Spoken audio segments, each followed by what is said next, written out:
Hi guys, today I'm going to teach you how to spin your pencil as part of the new how-to series. I do it at school and it looks like this. I do it at school a lot actually. And everyone always comes up to me and asks like, how do you do that? I want to learn how to do that. And I've taught one person so far. Well, actually I've taught multiple people, but one person learned it proficiently. He does it all the time now. And I feel like the one thing I taught him before it finally clicked in his brain was to hold his wrist to the ground as he did it. It might feel a little bit awkward at first, so he might miss, but in the long run, it really helped with his stability. Because I feel like after I teach everyone, they try to like jump and like they do all this crazy stuff and jump the pencil like that. Or they try too hard to spin and it jumps, right? Like that.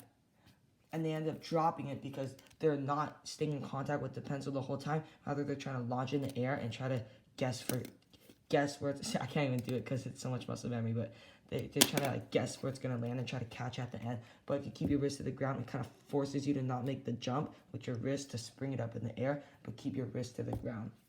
That being said, second thing that's most important, I feel like, is the pencil that you use.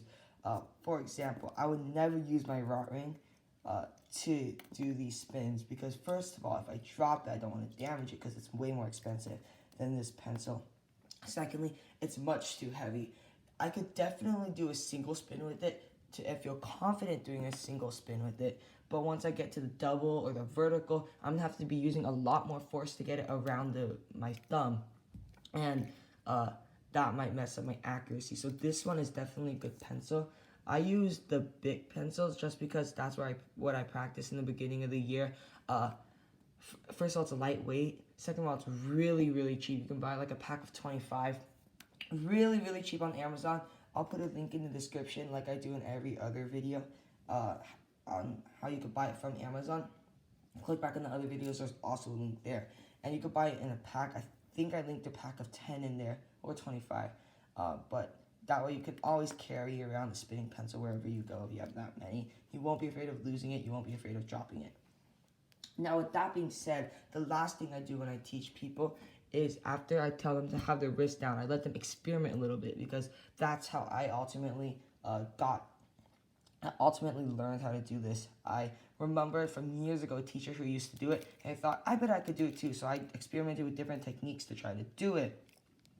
So what works for some people doesn't work for other people.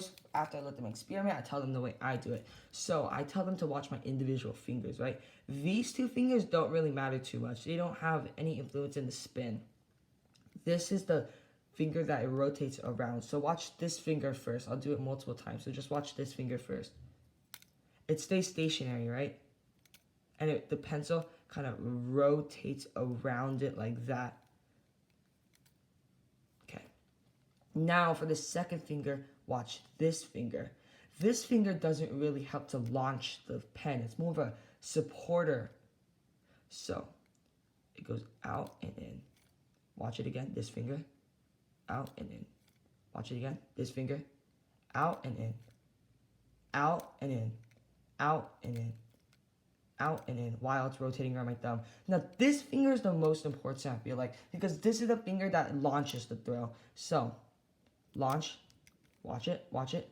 It pushes the pen and then drops out of sight because it doesn't want to influence the spin. So push, drop, and now it ends up right here because it doesn't want to influence the spin, but also you're in a writing position. So you can just spin and then grip, right? So spin. So you put it all together. The thumb, it rotates around. This one goes back and catches, and this one pushes and ducks out of the way. So looks like that when you put it all together. So I hope you learn how to spin your pencil. It takes a lot of practice. Try it like 50 times. You get it once, and then you start to get it more often. And then eventually, I'll make a video on this, but you can do doubles, and you can do verticals. So I'll be teaching those in future videos, so stay tuned.